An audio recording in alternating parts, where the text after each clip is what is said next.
Hey guys, if you enjoy this episode, please support this podcast by going to talkmurder.com/join and becoming a Talko Supremo. Hi, my name is John, and I like to party.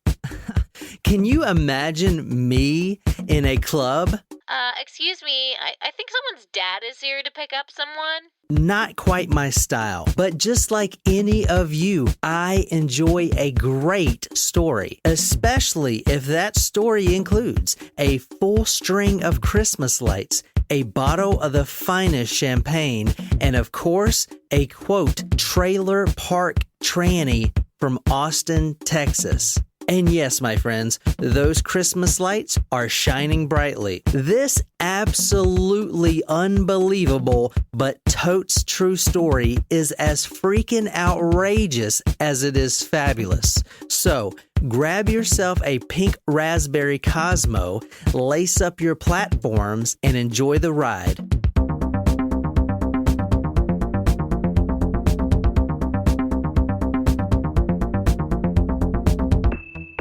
Let's play the party freeze game. Now remember, when I say freeze, freeze. And when I say dance, dance. Dancing, dancing all around. Dancing, dancing, dancing. Dancing any way you please. But stop when I say Oh, I'm definitely going to get some Facebook comments about that one right there. That was the Freeze Dance by the Kaboomers, the kids' music channel on YouTube. You can find them there. And it's actually relevant to tonight's story in no way whatsoever, and I apologize. So enough with my shenanigans. Let's get on with today's episode. And I have the coronavirus. Just kidding. I kind of was afraid I did have the coronavirus, though, because I was on a plane.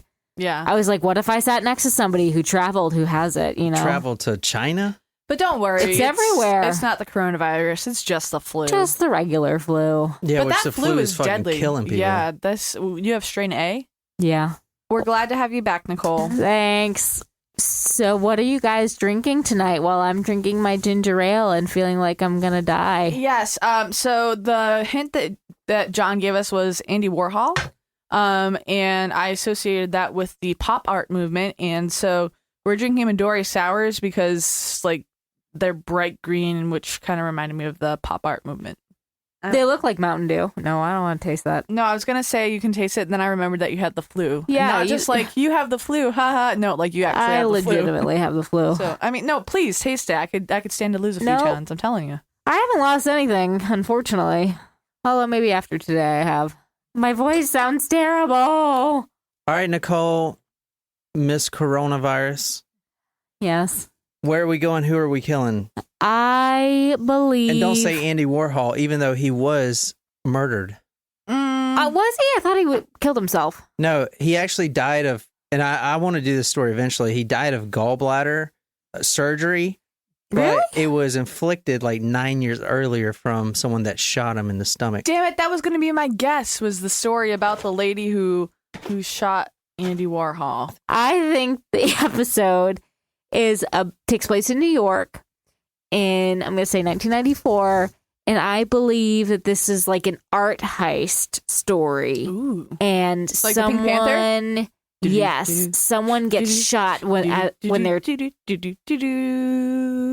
to steal an Andy Warhol painting. Ooh. Who the fuck wants to steal Andy Warhol painting? Talk about the worst artist that has ever existed I in like the fucking Andy world. I think it's cool. I think it's shit. I mean, he's no Van Gogh, but that's cool. Van Gogh sucks. What are you talking about? Don't even go there with me. I like the apps where you can turn yourself into an Andy Warhol painting. Or like, you know, the dog pictures. The dog pictures. Oh, you know, Shep Ferry has an app.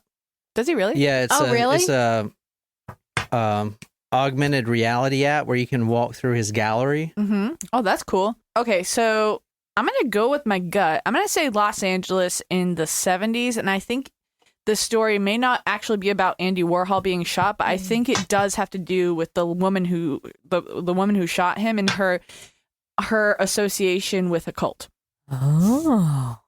All right, well, let me read you guys what I wrote on Facebook because everyone else guessed too. Did anyone get it right? No. Oh. Interesting. I think it was too hard And we did not see the hint on Facebook because today. You told us not to. the last hint was too easy and everyone got it.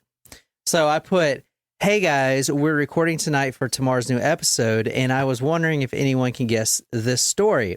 The story is, well, superficial and highly inappropriate. It was suggested by our Encyclopedia of True Crime Stories, Savannah.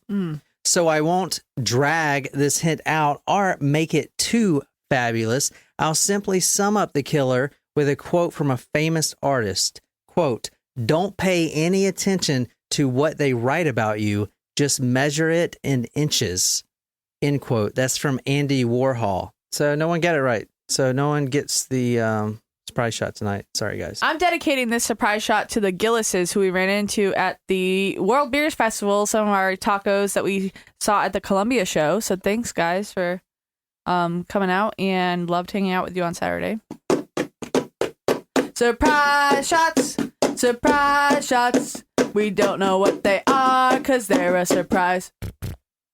99 butterscotch. Oh, fuck. I liked that. Not good. Was that right? No. Oh. This is Rams Point peanut butter whiskey. I liked that a lot, actually. From Kentucky. This whiskey has the sweet and salty taste of peanut butter combined with premium whiskey. Pour this one on the rocks or combine it in a drink for a fun cocktail. A real crowd pleaser. That's Rams Point. Ram it up your ass. I feel like that's not part of their marketing, Yeah. but I liked it. That was delicious. Ooh, Very interesting. It has the aftertaste is, it's familiar, and I can't put my finger on it what it tastes It's like. peanut butter whiskey. I know it's peanut butter whiskey, but I can't put my finger on exactly what it is that it tastes like. It's very good though. I liked it a Oh, lot. sweet. Tonight we are going to New York City, the Good Big job, Apple. Nicole. And we're actually going to around that time, 1996 actually. Whoa, good job, Nicole. Nailed it. All right, we're going to March 17th, 1996. St. Patty's Day. Is that St. Patty's Day? Yeah, it's the most important day of the year. We're in the After Jen Collins Appreciation Day. we're in Riverbank section in New York, in Riverbank West, an apartment there, the killer's apartment actually. Ooh. And so how I'm going to do this story is I'm not going to tell you really how the story ends. I'm going to tell you a little bit about the murder, and then I'm going to go into the backstory because it's very important with this story. And then we're going to jump back at the very end and talk about how they, two killers, disposed of this person. And then we're going to finish up like that. So I'm going to do a little teaser. All right, so we're going to Sunday, March 16th, 1996. We're in the home of the killer, Michael Alig, A-L-I-G. You guys heard of him? No. Okay, so we're in his apartment that he shares with another guy. This other guy, his name is Riggs, but everyone calls him Freeze. Okay, like, you know, Freeze. How you spell Freeze? F-R-E-E. Yeah, so I'm gonna call him Freeze from now on. So Freeze actually walks into his apartment, you know, from doing whatever he was doing. This is a Sunday night, and he hears Michael, his roommate, arguing with somebody. He doesn't know who it is because Freeze and Michael share this apartment together in New York City. So someone is at his apartment, and it's not arguing like, you know, screw you, man. Give me my money, all that stuff. It's arguing like, I'm going to kill you. They're in the heat of the moment. Michael is on his back and he's getting choked out by this guy. Now, his name is Angel Melendez. That's his name. He is actually a drug dealer. Okay. Okay, so the drug dealer, and I'm going to get to the backstory later, but the drug dealer comes to the house because Michael owes him money. And when Freeze walks in, the drug dealer is literally in the process of killing Michael. Okay, and he would have killed Michael if Freeze, his roommate, didn't walk in and stop it. Okay. So basically, he walks in and he's like, Michael, what's going on? He opens up Michael's bedroom door, and there they are on the floor. He's like right next to the wall. And this guy, Angel, the drug dealer, is slamming Michael's head into the the floor. Damn. Boom, boom, boom, boom. And all Michael says is, help me, get this fucking asshole off of me. Ouch. As someone who's like had multiple head injuries, I can't even like think about that without getting some sort of pain. So immediately Freeze finds the first thing he can to use as a weapon. And in these stories, it's always a hammer, right? Go back to Giovanni Versace's story. Oh, yeah. Yeah, it's always a hammer that you grab the first time, right? I don't know why. Anyway, this is actually the confession that Freeze made after they got caught. And we're going to read from this. On a Sunday in March, I was at home in my bedroom with a friend. In the other bedroom, Michael and Angel Melendez were loudly arguing. I, at one point, heard a little crash like a glass breaking. Then I heard the argument progressing and getting louder.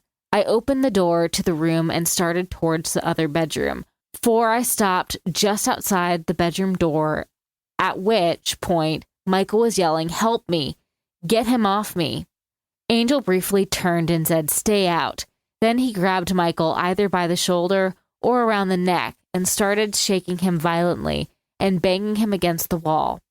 He was yelling, "You better get my money or I'll break your neck," or something to that effect. It sounded like he was already trying to break his neck, but what do I know? Get my money or I'll break your neck. I remember Michael looked right at me with a sort of pleading look in his eyes. I grabbed the hammer, which was in the closet directly to my left. I stepped forward and hit Angel over the head. He actually hits Angel, this drug dealer, in the head 3 times with a hammer before he even gets off of Michael. Okay, so Michael gives him that look. He goes, grabs the hammer, and in like the passion, the heat of the moment, he just boom, hard as he can on his head. But like the adrenaline is pumping so much in this drug dealer that he doesn't even notice it. And it took him 3 like full swing, like a Sammy Sosa with a baseball bat on his head for him to get knocked out, or at least to get off of him. Damn, like, I don't know. I feel like you could have just tackled him if you're a grown man, or like, then you could have outnumbered him, and I don't know. But I wasn't there. Trying to get him off of Michael and maybe knock him unconscious, I was in a panic and very concerned at the level of anger Angel was displaying. After the first blow, he turned and grabbed for the hammer. He might have gotten his hands on it. I'm not sure, but I snatched it back and hit him in the head again. He started to go down, but he was still pissed off, and he started going for Michael again. So I hit him a 3rd time, and he went down. At this point, Angel is off, and he's not unconscious, but Michael gets up, and he is literally got his second wind. He grabs a pillow and he basically puts it over this unconscious drug dealer's face and just starts snuffing him out with his pillow. Mm-hmm. At this point, Michael got onto his chest and was strangling him with his hands. I yelled, "What are you doing?" Michael seemed to be very angry at this point and was cursing at Angel. He then took a pillow and put it over Angel's face. I made him stop by either telling him to stop or rising him off of Angel. At this point, Angel's pretty much unconscious. The pillow is on his face, and now the guy who wrote this confession, Freeze, is trying to pull Michael off of him from killing him. Mm-hmm. But Michael, as you'll see later, is just a bundle of joy. Oh, okay. All right. Well, And- I'd have to say, like, so if Michael's argument is like he was trying to kill me, like it's past the point of being able to defend yourself, because if this guy is unconscious, like, and not attacking you anymore, like you're not defending yourself. It's after the fact.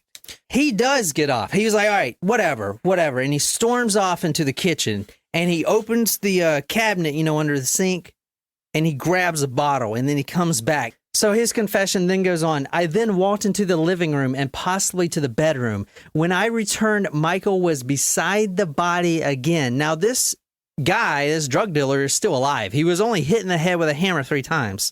Your head's pretty thick.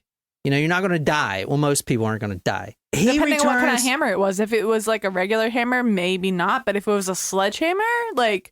I noticed that Michael was beside the body again. I noticed a broken syringe on the floor by the body, and Michael was pouring something from the bathroom. Now, what this something happened to be Drano. Ew. He was pouring it into his mouth. Oh. Into Angel's mouth? Into the drug dealer's mouth. I again screamed, "What are you doing? What is your problem? He's out." And then started wrapping the tape around his mouth. He asked for the duct tape from the closet and said, "You have to help me." So I helped him finish wrapping the tape around Angel's mouth. Then I left the room. Okay, so that's where we're going to start with the murder. So basically, here's how it happened. Freeze comes back to his apartment. It's nighttime. You know, he thinks everything's going to be quiet, even though there's New York City, so everything's in chaos anyway. He walks in there. Well, yeah, it's a city that never sleeps. He walks in there, and then this random guy he knows this guy, the drug dealer, is beating the shit out of his roommate. He goes, grabs a hammer, boom, boom, boom, 3 times. He's out. Michael puts a pillow over his mouth. Freeze yanks him away, and then he's like, fuck it, I can't deal with this right now. And he goes into his room. He comes back to see Michael actually pouring Drano in the guy's mouth. I feel like that's just not necessary at that point. And then wrapping it with tape.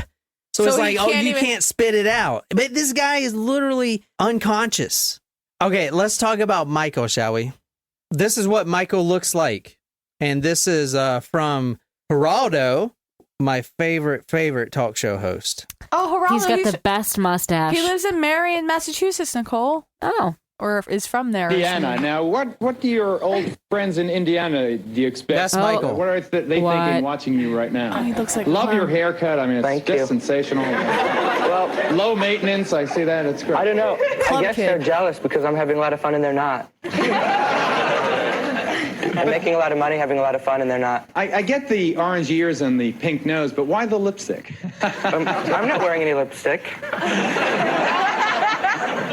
Serious question. Is he trying to look like a clown? He doesn't look like a clown. He looks a little bit like a clown. He does. I thought he looked like a clown as well because of the way that he had his makeup. But like, what is his purpose in life? All right, let me talk about Michael the killer's background. Okay, when he was a child growing up in Indiana, okay, this kid you just saw the one that looked like that grew up in Indiana. Oh, so like, farming. And now he's in New York. Okay, not but farming. When he was a kid, he used to watch horror movies with his mom. Now his mom gets divorced, and she's going to kind of come into play. Her name is Elka. Okay, she does make an appearance in tonight's story. He did grow up poor, and he was what they call, and I guess we still have this today, just not this drug, but a Ritalin child. Basically, your child is just all over the fucking place. Here, throw some Ritalin. So he had ADD or ADHD? I'm super creeped out by the way he looks. I think I'm too drunk to be creeped out, but One time while snooping through his things, I discovered Michael Alig's unpublished memoirs. In them, he goes on for eternity about digging a hole to hell when he was a child and listening to the furnace at night, thinking it was the voice of the devil. Sure, it's a sweet bit of foreshadowing. We see his paranoia, his fascination with his dark side. Wait, so they only prescribed him Ritalin and he had all these things going on? Like, he probably should have been seeing a counselor. Okay, so he actually grew up and he went to what they call an experimental school. They don't have these anymore. Like the hippie schools? Yeah, kind of. So They have them. basically, do they? Like the Yeah. Montessori skills? No, not the It's basically like they would have these specific schools that were public schools. They would put all these kids in a room and basically applaud them for anything. It was like, you can't do no wrong. Oh, you made an F, but you... So that's where this all started. Trophies for everyone. Oh my They get to God. choose. Yeah. Everyone's like taking Yeah, art it's very class all day free. long. Don't get me started. It's the hippie age. I Okay. work in public education, so please. No one's vaccinated. Okay, it was the hippie age. Now, he actually wanted to be a catalog model ever since he was a little kid. Did I tell you guys the story about how I was almost a Toys R Us kid? Now, when he was a young lad, he wanted to be a catalog model. And in Indiana, I mean, ain't nothing but corn out in there in them parts. And you're going to go to school. He's got all these pictures of himself. He's taking pictures of himself and like all these Dior or whatever magazine shoots or whatever. He's trying to be like J.C. Penney. It reminds me a lot of like a Luca Magnotta. Yeah. it does remind me a lot of that. Now, his mother, I still have to watch Elka, that. is divorced, or at the time, and that probably did bring some strain on the relationship, especially when they grew up so poor. But from the book that we're reading tonight, the mother was, quote, a blowsy Shelley Winters in her sex pot days. Who's Shelley Whoa. Winters? Now, She's Michael an was actress, I actually think. raised by his two elderly neighbors. So after the father leaves, this older guy named Earl and his wife Claire Bell, they swooped in and they kind of raised him for That the was mom, because the nice. mom is kind of A floozy? Train not wreck? a floozy. She's just Disaster. kind of Hot mess? a hot mess. Yeah. What do you guys think this story is about? The hint was Andy Warhol. You saw the guy. Give me, based on who Andy Warhol is, because he's a very, very big player in this story. Tell me what is going on. Did he work for him? I think that maybe Michael was a model that aspired to be a subject of Andy Warhol's work, or was trying to break into the industry by making his own look. Like, because no one really wore makeup like that. Yeah, was he trying to be like Andy Warhol's muse? He was trying to, like, start a movement, like the sexy clown models. I'm not saying he was sexy, but, like, that was just, like, his kind of, like, demeanor. When Michael was in school, he did bring a girl to prom, but obviously he grew up gay. And his mother actually says that prom date really defined to her. He himself knew he was gay, but he was trying to almost pretend he wasn't. Or He was living in the closet. I don't think he was living in the closet. I don't know. Just listen to his mom. Michael was putting on a show for me to satisfy me, that he was taking a nice young lady to the prom. It was sad for her, too, because she didn't know, and I didn't know about Michael's lifestyle. I didn't find out until he was in college that he was gay. He moves to Fordham University in New York City. Now, he's always had this dream of going to New York, as I'm going to talk about here right now. Okay, what do you know about Andy Warhol? Campbell's soup.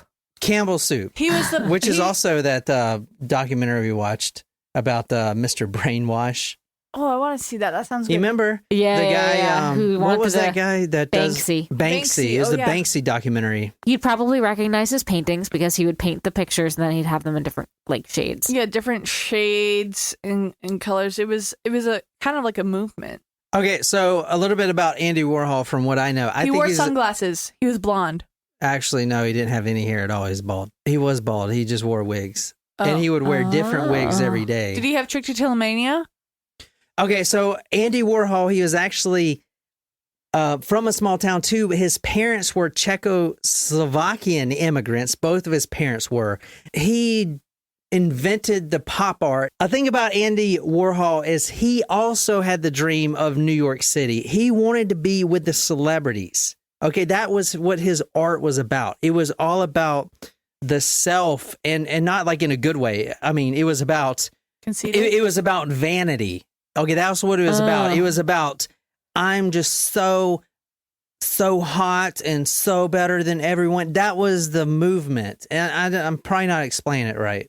His art brought on a new era of art called the New Realism movement. And that was what he created personally. And he was a big influencer downtown. He dies in 1987. And that's basically when the story takes place tonight. Because that guy you saw, he's not the only one like that. You saw Michael Alig. He's not that only guy. That would paint his face like in that? fact, he looks very normal compared to some of the other people in this story. What? Do you guys know what celebutantes are? In 1987, a guy named Michael Musto, which I'm going to talk about in a little bit because he's very influential in this very specific time period. Now, there's a lot of murders that happened in New York. So why is this one right here more popular than anyone? And it was so popular, in fact, that Macaulay Culkin actually made a movie about it, even though he's Really? kind of a shitty actor, even though his brother's really good. Oh, his brother is in. I don't know if he's a shitty actor or not. I haven't watched any of his other stuff. You never seen Home He Alone? was excellent in Home Alone. Yeah, but that was He like was a it. child actor. Why has he even been in anything recently? Yeah, he's couple been in things. this. So anyway, this movie that he made is called Party Monster. Is basically the book we're reading today, Oh, and I it's a heard about fantastic book. It's very, very wild I to heard read. that title before. I didn't see it, but I heard it. In 1987, a guy named Michael Musto which looks just like the guy from Ghostbusters, which I'll show you here in a second. He publishes an article in the Village Voice titled, quote, "The Death of Downtown." Now, this happened right when Andy Warhol died. He died in 1987. Okay. Now, at the time, you guys seen American Psycho, right? Yes. Well, parts of it, I fell asleep. So you go into the clubs at that time period. What was it like? It was in New York. Everyone was Cocaine. not properly dressed, but kind of, cocaine. Scantily Yeah. But, clad. everyone was kind of rigid, if you will. Okay. The Shoulder pads. no, I mean, just classy, if you will. I don't know the right word for it. Like they dressed upscale. Uppity. Uppity. Andy Warhol comes onto the scene with his pop art and completely revolutionizes not only art but also the club scenes, which clubs are big in New York. There was basically 3 hubs: New York City, Chicago, and San Francisco, from my research. And Andy Warhol came out and he completely turned everything on its head. He was basically poking fun of commercialism and mass marketing and stuff like that. And he made people completely dress differently. Everyone is dressing all wild and crazy, right? Andy Warhol kind of brought on this generation called the celebutante. You'll hear Geraldo in a second ask one of the guys what a celebutante is. But it's basically, you have these clubs that are so A-list and you can't ever get in because all the actors are there, all the guys with all the money, they're doing all these expensive drugs, and a regular person like you and me would never, ever be able to get in there. Not in a club where some movie star is. So you have what they call celebutantes, which is basically this little subculture of kids, trust fund kids, okay, because most of them were your daddy's money, stuff like that. They would come to New York and they created this movement based off Andy Warhol's art, and they would dress wildly. Like just pink hair, like you've never seen this before, especially in the 80s. You know, this was during Soviet era. This was like the Cold War kind of shit, right? So no one has ever seen that stuff. Okay, and then they just come out on the scene and started dressing all this crazy stuff. Well, in 1987, Andy Warhol dies, and that's when that article came out, The Death of Downtown. That means downtown is over. All these celebutantes are pretty much old news. Things are changing after his death. That's how much of an impact this one artist had on this whole thing. So when that guy had his face painted and stuff like that, that was like during that time frame that you're talking about? That is, the guy that you saw, Michael Alig, is not a celebutante. Okay. And I was going to say because he wasn't rich. I had a hard time understanding the difference. He is of the new era called the club kids. So in 1987, the celebutantes go out. The club kids come in. You think of the rap we used to listen to, like Lil Wayne, all this rap that we used to listen to, and now the new rap is we don't even fucking understand it. Mumble rap and shit. We don't understand it. That's basically the shift of the paradigm shift here. Okay. I'm with you. So this is Geraldo. Journalist there. You have chronicled the That's him. That's Michael nightlife, Musto. For many years for the Village Voice. Has, as Suzanne says, the nightlife here in town been rejuvenated by this outrageousness? Yeah, well, a few years ago when AIDS first made its impact, Nels came on the scene. It was very conservative, very sterile. People dressed in black and posed and flaunted their gold cards, and they were boring. That's what I'm talking about. That was American Psycho. If you saw the movie, the black cards, I'm rich, I'm a Wall Streeter. It's very boring what he just said. Now, this was right before Warhol How thick is your changed business everything card? with the celebutantes. Gotcha. And this guy is the most influential journalist for this whole subculture, and he's like the dream. If you can get into his magazine column, you've made it. Huh. So he's the journalist, and then Michael Alig is on the same episode of Geraldo, correct? Yeah. Okay. With the painted Along face. came this new crop of people, thanks to Suzanne and the club kids. And they dressed up and they made a name for themselves. And I mean, I understand even you changed your name at one point, Geraldo. Oh, that's fucked up. That's fucked. What was his name? Michael, for a journalist, I'm surprised you get a story wrong. Okay, so who wants to see these club kids, as they were called? Me. Now, these are the new celebutantes. Go to talkmore.com to see these interesting people. Oh. I'm sort of square in all this. I've been out of the scene for 30 or 40 years here. I'll try and wait for you. What's the difference? What's the difference between the club scene and raving? Is raving the same?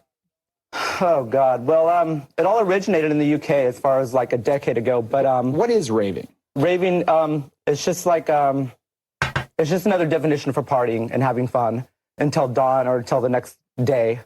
Raving, is the definition as you will find in the vocabulary. I Just hope having that fun. person It's never like a has to go through a positive, metal detector. as my friend in SF would say, it's a high fashion model attitude, and it's really positive. Uh-huh.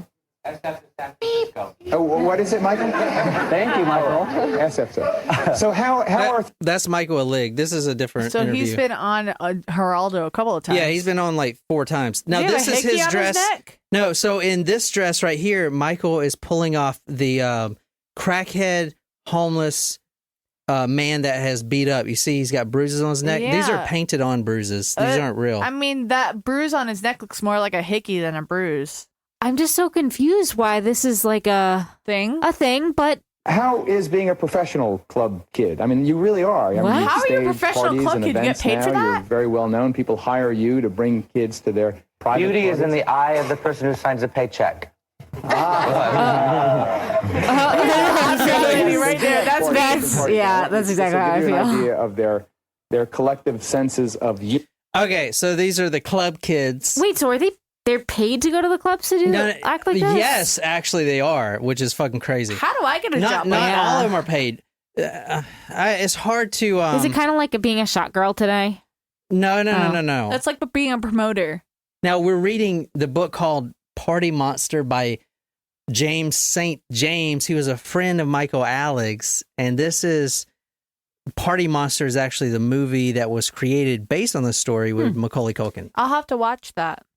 Yes, the looks were pretty lame in the beginning, just cheap homemade costumes. I used to feel like my mother on Halloween. And what do we have here? A scary monster, a cowboy, a pretty fairy princess. Here's a hint of ecstasy. Run along now. Here's a hit of ecstasy. Run along now. Huh. Okay, so this is meeting Michael Alig for the first time. This is James St. James, which I'm going to show you in a minute. I saw you on Oprah, and I have your picture from Interview Magazine on my refrigerator. Of course you do, darling. Now, if you'll excuse me. I'm going to be a party promoter. So's my Guatemalan housekeeper. But you hang in there, dear. Goodbye. What do you think of this idea? A masquerade party at the Kit Kat Club, where everybody comes dressed as their favorite Sunday morning cartoon character. I'd rather have rectal cancer, darling. But if it's sweet of you to ask. Now, good night. And I ran for the exit, hoping that was the end of it. But there he was again the next night, draped across the Village Voice gossip columnist Michael Musto. And the next night, and every party, everywhere we went, there he was, smiling and chatting up everybody in the room. So he was like trying to gain fame. He was really hanging out with this Michael Musto. He was like really trying to promote himself. He was trying to get famous through this guy, right? To answer your question, yeah, he was trying to get famous through this guy, but that is what the celebritantes did. Okay, so James St. James is a celebutante.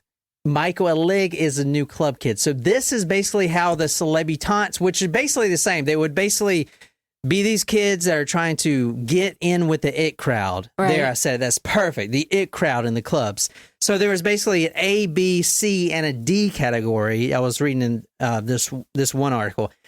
In the A category, you get in and everything's covered. Your drinks all night and the food and everything's covered.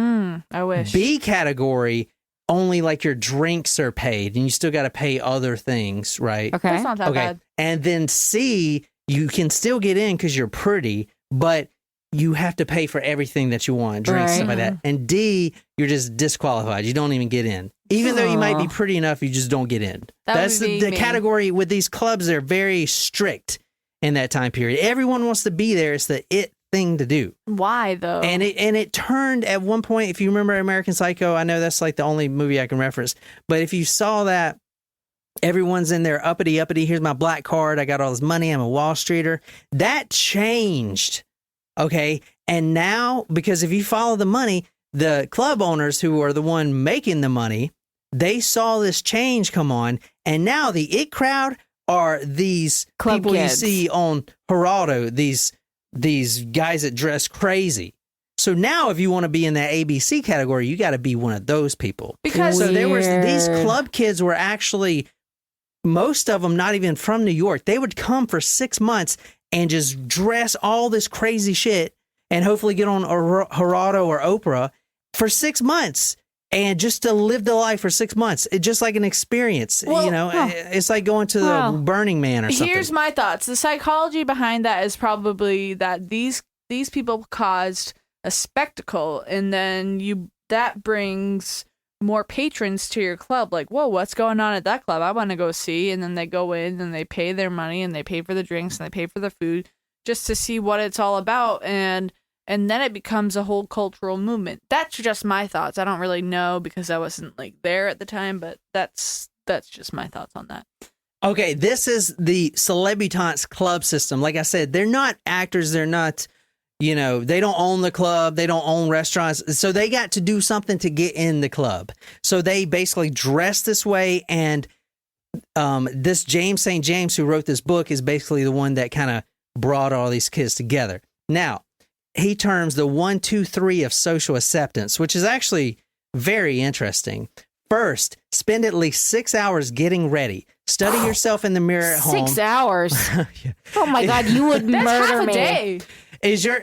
Well, here's the thing about these club kids. They would sleep all day until 7, 8 at night. Then they would get up, do their makeup, hit the clubs at 2, and then be done at 7 a.m. Okay, a lot of these guys are getting their families paying for this. It's like an experience for them. It's crazy. I know. Just stay with me. It took me so crazy. long to understand this.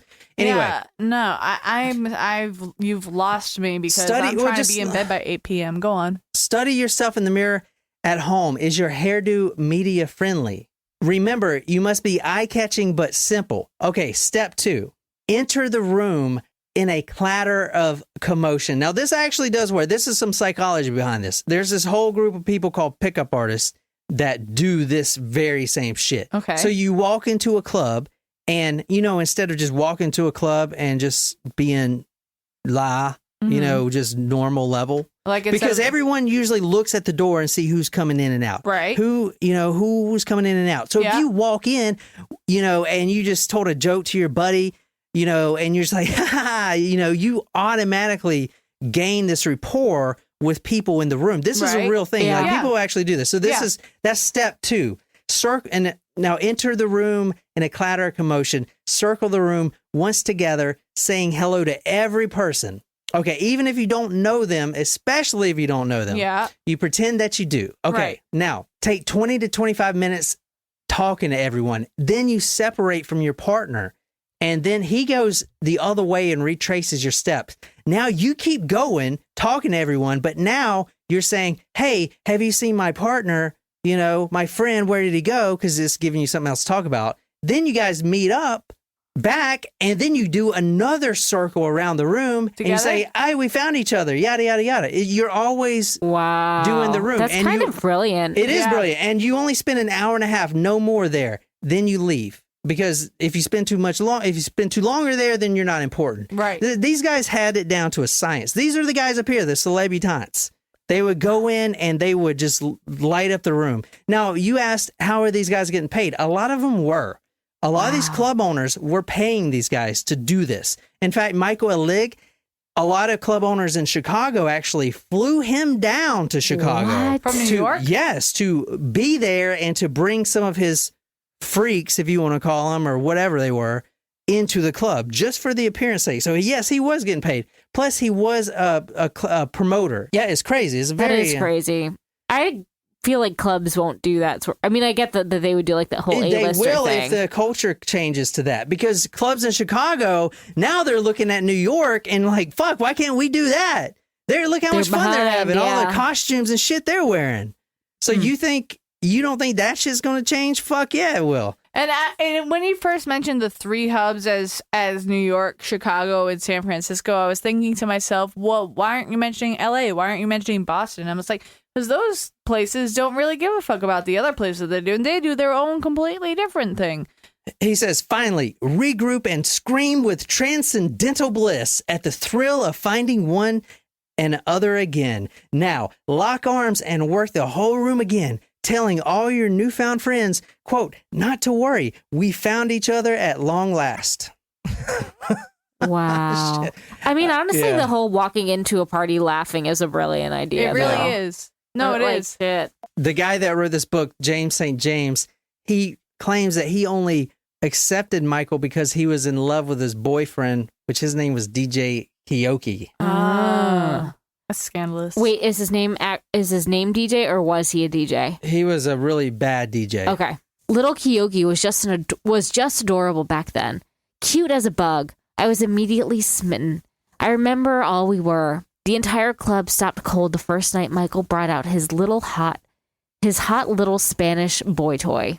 Okay, so Michael meets this guy named Peter Gayton. Now he becomes his mentor. He's actually the owner of a nightclub called Limelight. It was very popular back in the day. And Michael becomes a club promoter, and he was actually very influential. So, all right, when Warhol died in 1987, literally it was the death of the Celebuton era.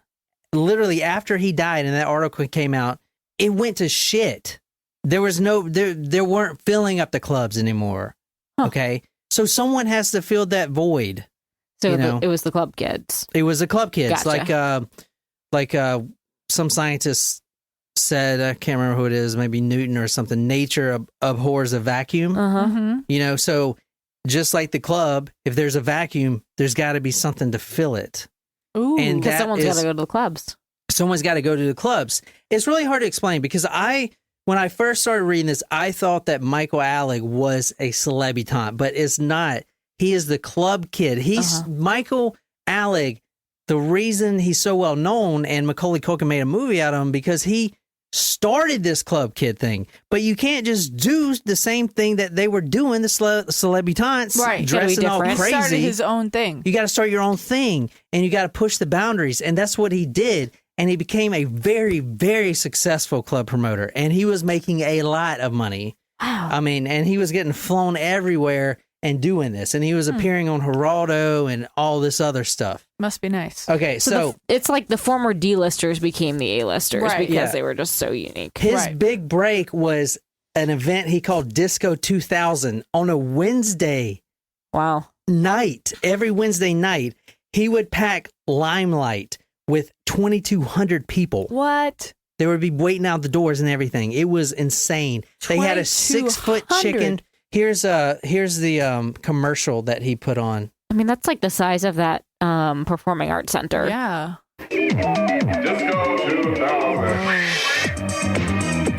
Look at this. The theory is that you fill a club with great-looking people, beautiful women, gay people, fashion people, a little bit of drag queens and color, and that in and of itself will make the club hot and get a lot of publicity, the right kind of publicity, and then the paying people will start to come. And Yeah, that's how it I grew agree with from, that. 700-800 to a consistent 2,500 people on a Wednesday night. Apparently, there is a crowd of people who are attracted to topless green transsexuals and 6-foot chickens. The new kind of entertainment. Let me show That's it to Phil you. Donahue. Watch this. Oh, shit. My God. They're called Club Kids, and they party all night and sleep all day. Did you see that guy that? That had the stuff sticking out of Which his one? ears. Yes, that is a club kid. Celebutants are just like that, like dyed hair, maybe transsexual. But at the time, public was like, "Oh my God, you dyeing your hair?" So then Andy Warhol dies.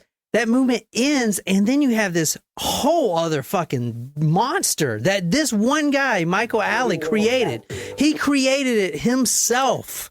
This kid from Indiana. I mean, like, okay, part of me would want to go to one of these clubs just to see what it's like, but the other part of me, like, too many people. Like, I just looked over at Nicole and I forgot she was wearing her SARS mask. I'm a club kid. Nicole is a club kid tonight. But hey, like, okay, guys, we need to go out one night. Not to one of these New York clubs because that's like way too many people, but like we need to go out and like just go. And we also need a designated driver. So if y'all are in the Charleston area and want to DD us so we can experience this club, that'd be great. Okay, thanks. Look at this guy. Oh my God. It's creepy. Oh my gosh. Now, you remember the drag queen episode we did? Yes. So, I mean, look at this guy. He looks like a fucking, like a Fire. It's fire guy. Like He's supposed to be a flames. villain from a superhero Yeah, movie. he looks like Maleficent. But Or can you go Hades buy this? from Hercules. No, you gotta make that shit. You gotta make it. So these are all DIY fucking costumes. How long did that take And them? it gets crazy too. Like some of these. So here's the scene. Here's the thing. You did this. Now you got to see if you can top it.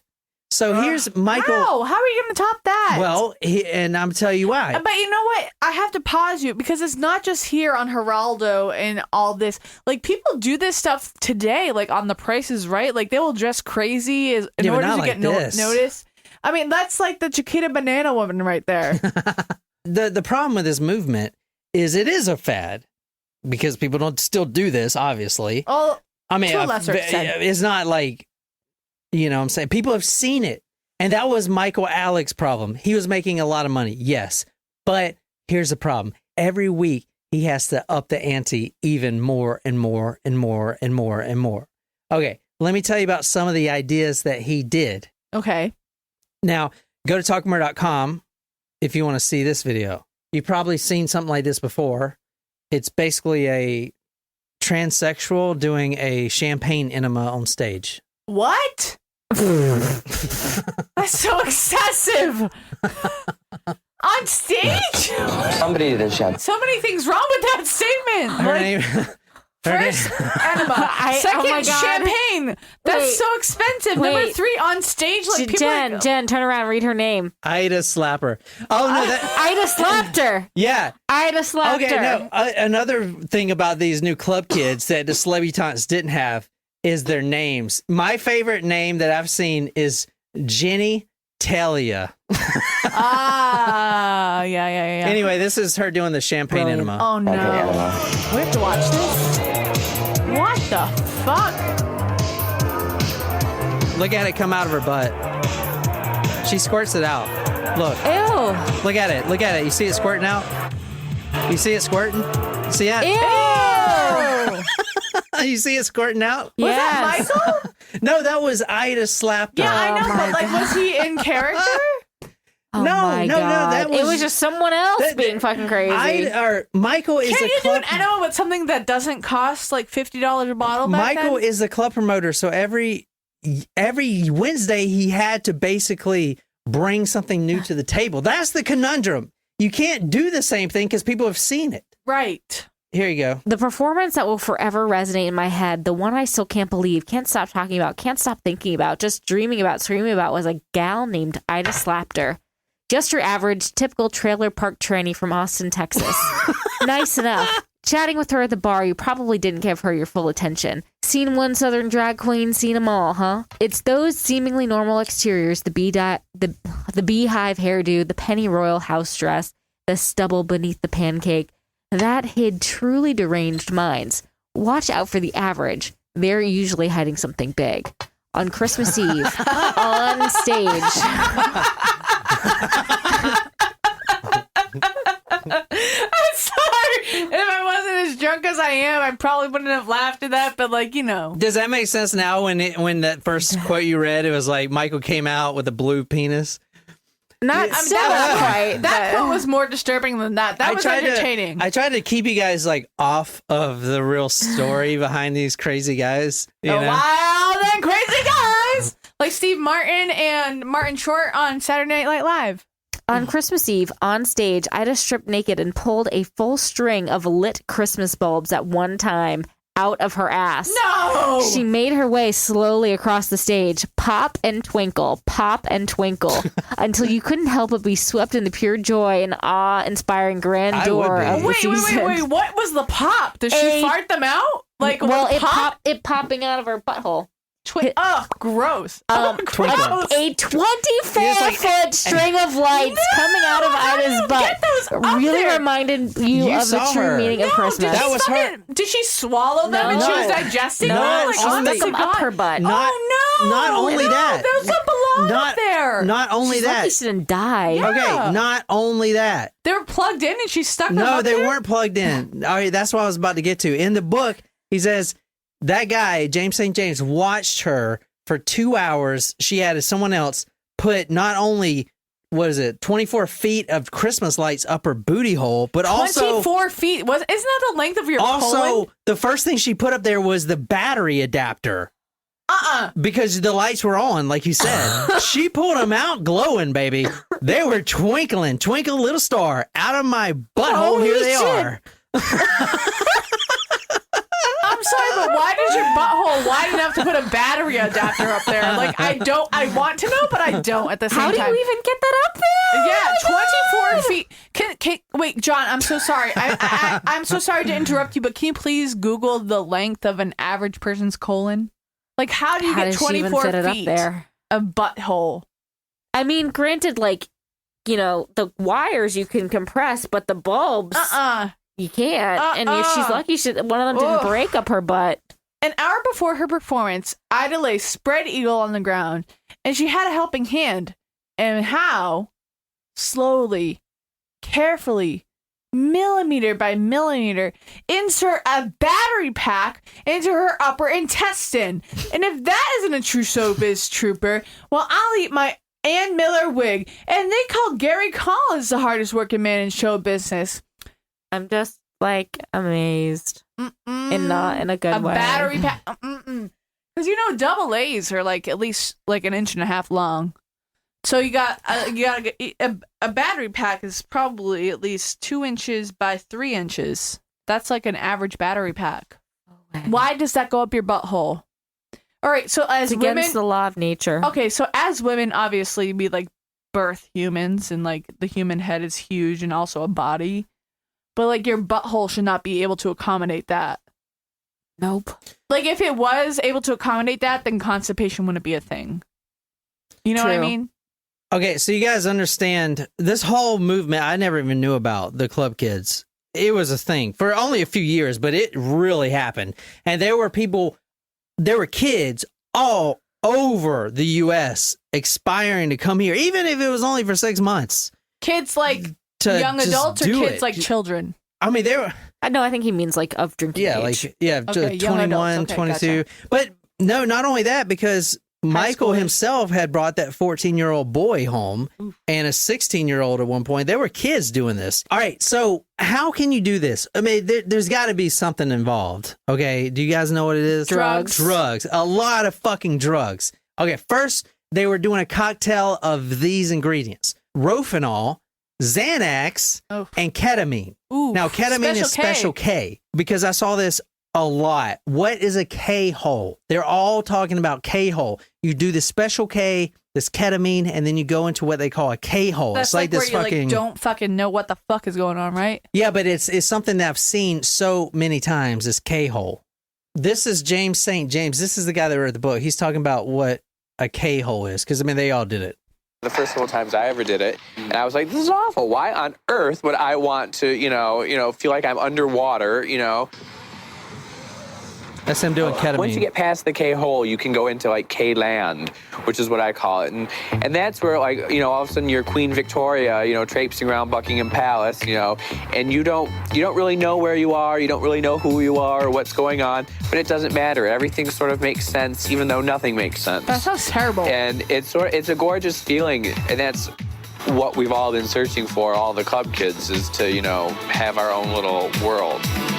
So it's like, I mean, every generation goes through this thing with the drugs. Like from the 70s, they were doing drugs, and even the 90s and the 2000s. The problem now is the drugs they're doing kills them instantly. I mean, we talk about like carfentanil, which is 50 times more potent than an elephant tranquilizer. I mean, it just gets too out of control. Yeah, today everything is laced with something. You never know what you're gonna get. You can go to the corner and buy like 3 grams of pot, and then all of a sudden you smoke a joint, but it's laced with fentanyl or whatever it is, and then you die. And you die.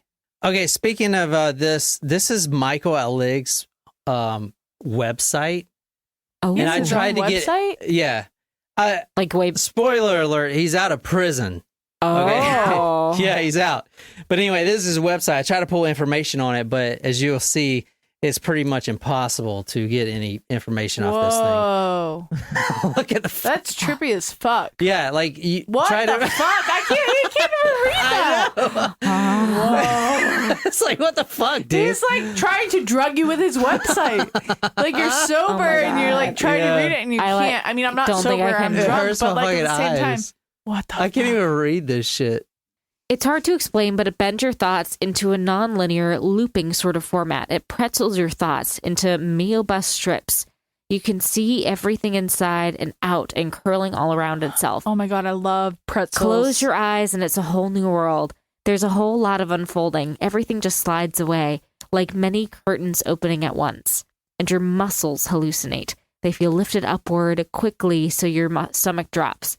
Nothing can prepare you for that up, up, up feeling. When you're on the ceiling and the ceiling keeps getting higher, you're borne upon a wave and pushed upward and forward. I don't think I would like that. Okay, so here's the deal. Michael Alig was on top of the world. He's making a lot of money and doing these shows. But, and we see this a lot, when you do stuff like ketamine and all these things and cocaine and ecstasy, it pucks you up. Here comes the heroin. The fucking killer.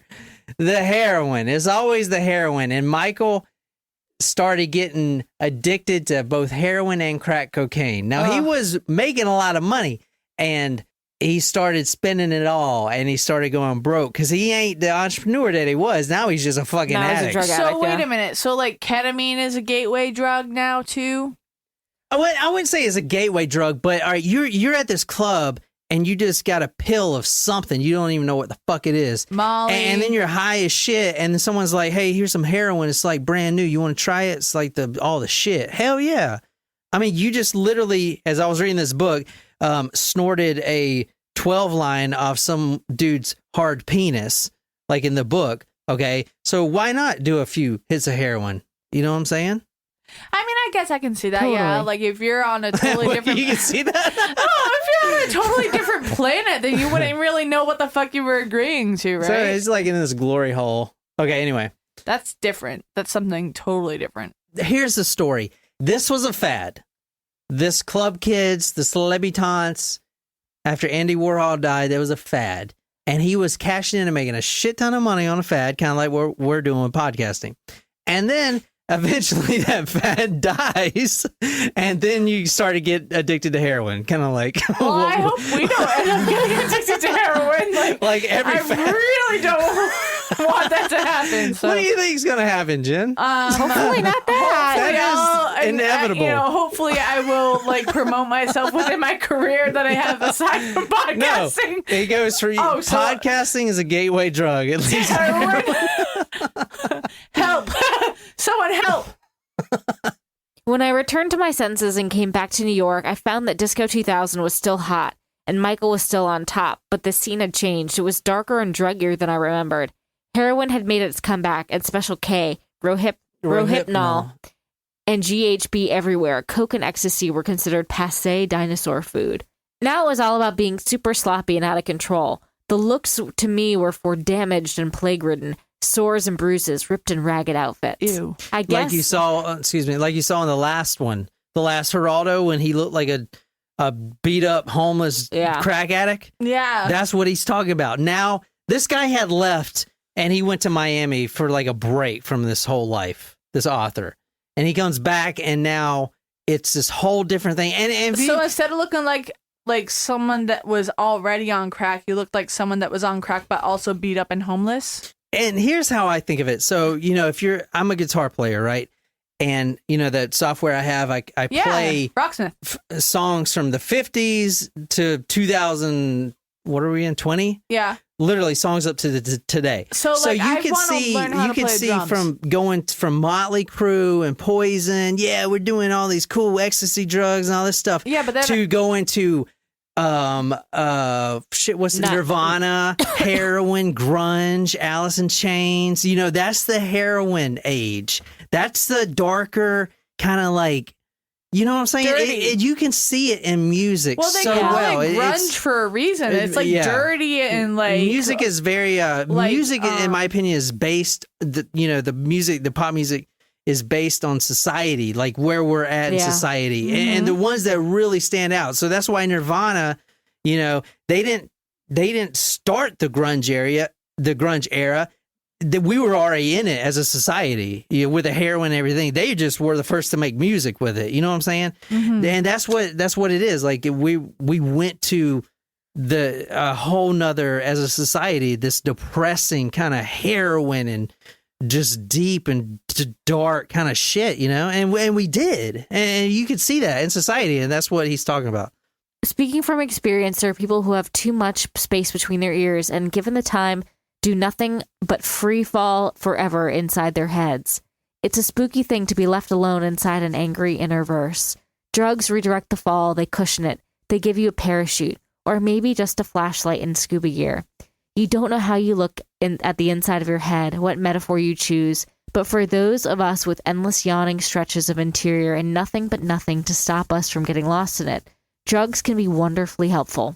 For a time. See, that's how I He's an amazing writer. Yeah, he is good. This book is actually really like well that written. paragraph was like, whoa, I want to get lost in my brain, but I want to be able to understand it at the same time. Like, I don't want to be like high and be like, whoa, like, what are these crevices? Like, I want to be able to understand it, like, what are these crevices? Oh, I mean, the brain is wrinkly. What do you want? All right, did I sum up what this era is about? I know I probably didn't.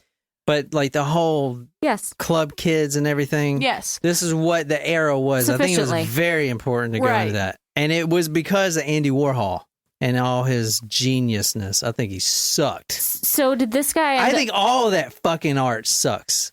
Okay, go back to Leonardo da Vinci. That guy was fucking talented, man. Wait. I remembered the quote that I liked from him. It's called, one's a party, two's a crowd, and three's a... One's a party, one's a something. Never mind. Okay. I don't remember. So let's get it. Let's talk about the murder, but first I'm going to tell you a little bit about Angel, and then I'm going to tell you about how the angel lost his wings, aka his legs, and then he was put into a box. What?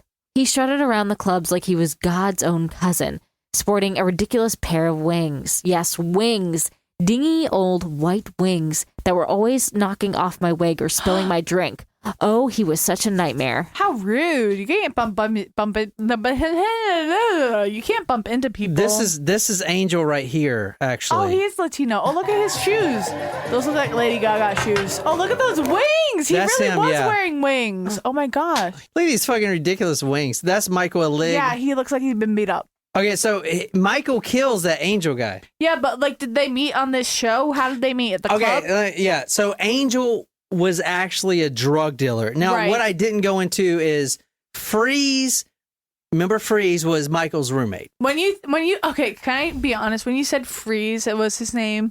Like, I thought of what's the guy from The Incredibles? Oh, I think of Frozone, Batman, Mr. Batman, Mr. yes, Freeze. Mr. Freeze. Didn't Jamie Foxx play him? Arnold Schwarzenegger played him. That's what I said.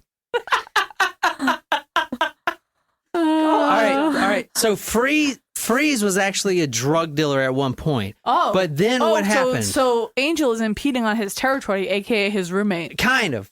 Freeze was a drug dealer, but then what happened? We talked about sobered up. Fucking heroin, right? Right, heroin. Okay, he starts opposite of doing sobering heroin. up. He needed more drugs because a club. He was making a lot of money as a drug dealer. Basically, he came in and filled a market because these kids are needed to get high. Right, so they're doing different drugs? They're dealing different drugs? Well, the ketamine, the ecstasy, the GHB, all this shit, this guy was providing it. So he'd walk into the club, which he was in cahoots with the club owner. Right. They let him in. He basically dealt his wares.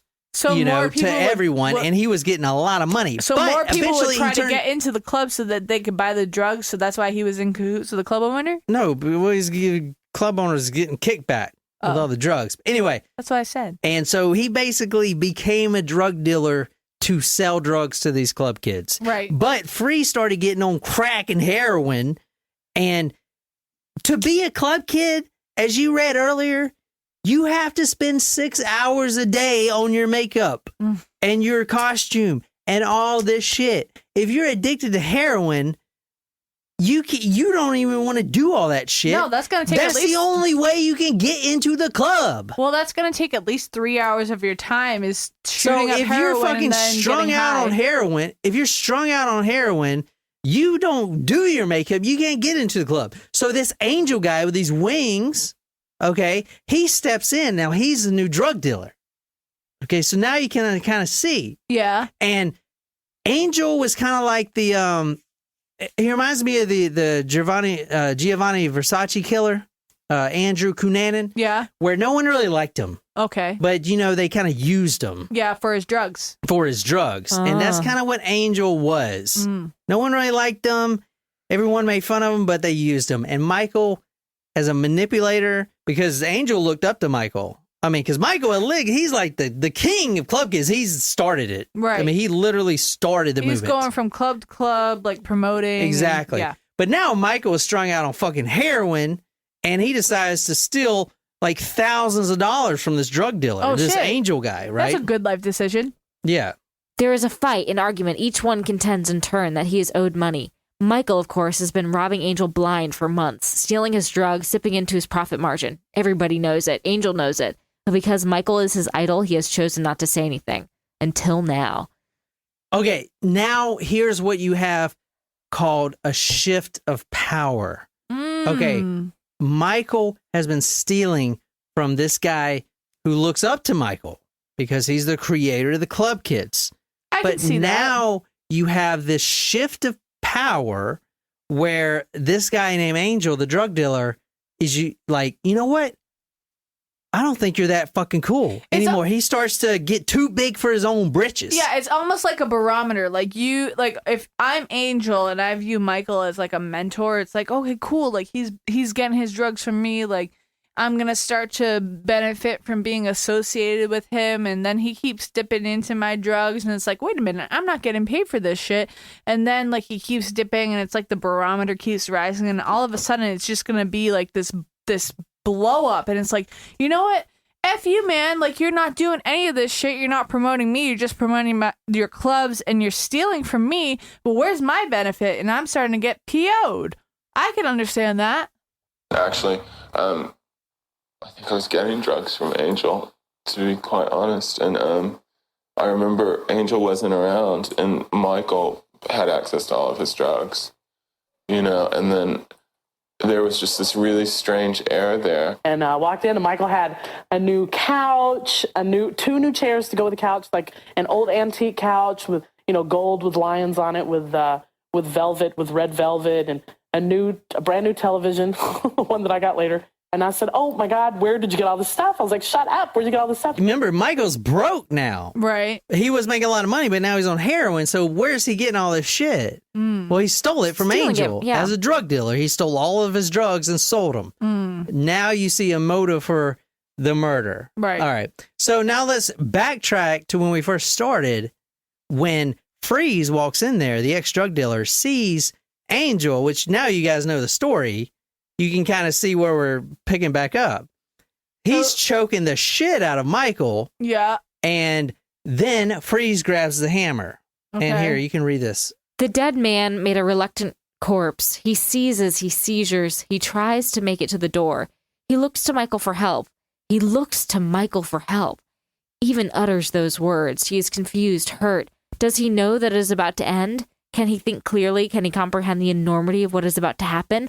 Or has his mind short-circuited with the last blow? Whoa. So, like... He's a great writer, man. Yeah. So, like, Angel is choking Michael, and then Freeze walks in and is like, oh, shit, this guy's about to kill my roommate. And so he takes a hammer, starts to hit the guy in the head, and the guy doesn't die, but then Michael starts to kill the guy. No, he hits him in the head 3 times, and the guy's unconscious. Right. Angel's unconscious. Yeah, but he's not dead.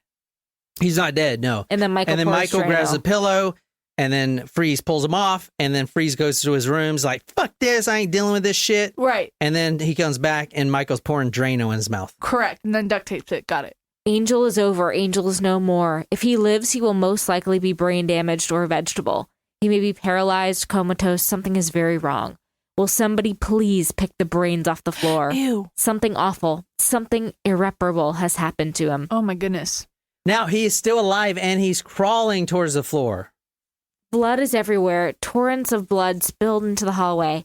A trail that starts in the living room pushes its way into the hall past the kitchen, almost to the door. He almost made it out the door, almost free, almost lived, but he was stopped. A third blow to the head or a pillow to the face, whatever. Then Michael goes and he grabs the Drano. Not only does he pour it into his mouth, but he also syringes it into his veins. Oh, shit. Because they were on heroin. He's obviously got heroin needles laying around everywhere. Find a vein and insert your needles. At the count of 3, I want you to push into Angel's body the steaming, acidic mix of caustic lye and sodium silicates. Try not to look into his eyes and notice not the tears that flow down his cheeks. Never mind the terror and the pain and the confusion he feels. Look away from the betrayal and the death. Never mind the future. Never mind yourselves. Ooh, this guy's a great writer, man. Yeah. At this point, Michael calls back Freeze and is like, dude, what do you say when you just kill someone with your friend? I don't know. What's the 4 words? Dude, I fucked up. The 4 words you say, no, with your friend. The 4 words they always say in the movies. We gotta hide the body. Kind of. Before that, we're in this together. Oh. You hit him with a hammer. I may have shot him up with Drano and poured Drano in his mouth and duct tape his mouth and did some things with his penis, but we're in this together. I may have done some little things with his penis. So they drag him to a field. Oh my God, we have done so many stories. How do you cut up a body? Garbage chute. No, to cut up a body The kitchen. in your apartment. Where would you put the body? If The you want to bathtub. cut, there you go, the bathtub. They drag him to the bathtub. Now Michael looks at Freeze and says, "Listen, you know we gotta cut this up because here's a box right here. You know this Amazon package that came in. I have like 4 of those from the gift registry. It's big enough to fit a body, but that was a big box. here's the came in thing: today. the legs don't really fold, so it'd be easier if we just cut the legs off and kind of lay it on top. So here's the thing, Freeze. Like, dude, since we're in this together, if you want me to, just cut the legs off or whatever and put it in this box, I will. But I'm gonna need about 9 bags of heroin. Oh shit! So that was the trade-off. Freeze goes to Macy's, which now I'm wondering. Every time I see someone in Macy's looking at the cutlery section, I'm gonna think they're trying to cut up a body. Yeah, what the fuck? He goes to Macy's and gets like these 3 big ass knives and like a fucking cleaver. A cleaver. He buys a cleaver at Macy's. Okay, and this is the guy walks into Macy's looking like a club kid, Anyway, he comes back and the deal was if he gives Michael Alig 9 bags of heroin, he'd cut up the body and do the dirty deed. And he did. I definitely am not familiar with the dosage of heroin, but I'm pretty sure a bag of heroin is like way It more should than last like, him a while. It takes a long time to cut up a body. Yeah, but I mean, there's a lot of muscle tendons and stuff that you got to get through, and the bone. I mean, you basically got to break the bone. You know, Jen, how you take a chicken leg and you kind of just. And it pops, you break it, and it pops. I mean, you got to do that with a human body. Back and forth, back and forth. That takes like at least 7 minutes for one like leg. the femur, Jen, like to break that, you got to pretty much put all your manpower into that, and you got to push it back and forth a few times. This is why I will never. It eventually comes off, Jen. It comes off, but I'm saying it takes a while. Anyway, you can read this, Nicole, because they didn't exactly dispose of the body right away. He stashes the body in the bathtub to let the fluids drain. Ew. They go shopping, invite friends over. Many friends. Never mind the stench. Pass me a straw. What the fuck? Don't mind the smell. That's normal. There was actually so that's like if we invited people over to our house right now, it's like Jen hasn't cleaned her bath. Don't mind the bathroom. There's feces everywhere in Jen's bathroom. That's not true, but like that's the only thing I fucking think of. Don't mind the smell. What the fuck is wrong with these people? Oh, I just got a body hanging in there. There was one. All right, so here's what they did. There was one girl that came over and went into the bathroom, and this is from the book. This guy's in the bathroom. The curtain's pulled, so you can't see him. Well, but yeah, like- his arm literally flops over, and it kind of pushes the curtain out. And the girl says, "quote Oh my God, I'm sorry, I didn't know you were in here." And then she leaves. Oh my God. and then Wow. what they did is they That's just like pushed. the most embarrassing thing, though. Like, you're in the bathroom, you forget to lock the door, and someone walks in on you. It's like, ah! Oh, everyone does that, but at the same time, it's like you don't want people to walk in on you. But also, okay, so like, what they did was they pushed a mattress up against the door and told everyone not to go in there because they're having plumbing problems. The body's been in the bathtub for 9 days. It smells like shit. ugh, worse than shit. It sounds like a decomposing body. All right, I Nicole. can't imagine that smell. Like This is no amount of wallflowers or Febreze or anything can hide the stench of a decaying body. I'm sorry. This is what James St. James asked because Michael told him straight up. Was it hard to do? Did you have to hack at it? I asked. No. It was like cutting a chicken. The meat just fell off, and the bone snapped really easy. Oh, no! Then he showed me the ordinary kitchen knife he used. Oh, The bone, Jen, it snaps easy. And as you see there, it was just like cutting chicken. The meat just fell off. The bone. Nicole, I love your chicken soup, but I'm not gonna be making it anytime soon. No, He only thank cut you. the legs off. It's not that bad. Because the arms kind of fold up. And the meat just fell off. You heard, it may just taste a little bit. I'd taste it, just see what it tastes like. And you might as well. You're literally cutting someone's legs I off. wouldn't want to eat 9-day-old Not meat. raw. No, you gotta cook that shit if you're gonna eat it. And it's too decomposed. It's too many diseases. Yeah, 9 days is Gotta be too fresh. long. Yeah. Here's how smart these guys are. Because no body, no crime, right? So here's what we're going to do. Totally. I cut the legs off. Let's put it in this box. It's like a big trunk, right? We put it in this box after we wrap it in a couple of garbage bags. And then we put it in this trunk and we'll take it down the apartment elevator, literally out the door. Okay. And then there was a cab waiting. Now the cab, the cab driver actually helped put this trunk into his trunk. What? And literally stopped on the bridge because the guy was like, Michael Alig, and Freeze was like, "Yeah, can you just stop here?" Like in the middle on the bridge Like in the New York, George Washington the one Brooklyn that Bridge? the Hudson River Bridge, That's the GW, isn't it? the George Washington Bridge. He stops in the middle of the bridge and he's like, "This is good right here. We'll just take her trunk and get out." The fuck? Literally, they're gonna toss it over the fucking bridge. Like, you don't get out in the middle of the George Washington Bridge. It's a fucking highway. Are you fucking high? Yeah, but the They guy probably is like, were fucking high. yeah, they were on ketamine the whole time. The heroin, ketamine, and they're fucking high Oh, K-holes. my That's why I God. brought up this Okay, K-hole thing. yeah, go on. So they got out of the cab, and the cab driver's like, "All right, see you later." I mean, he's from New York. You've probably seen it before. Now, they tossed the body of the trunk into the Hudson River. Now, here's the irony, because they get caught. It's not no body, no crime when the body is floating down the river. The trunk was actually, the bottom was lined with cork. And what does corks do? Floats. Corks float. Here's the irony. Angel was floating down the river. Angels float? No? Okay. They fly. They fly, yeah. Whatever. Fuck. Okay.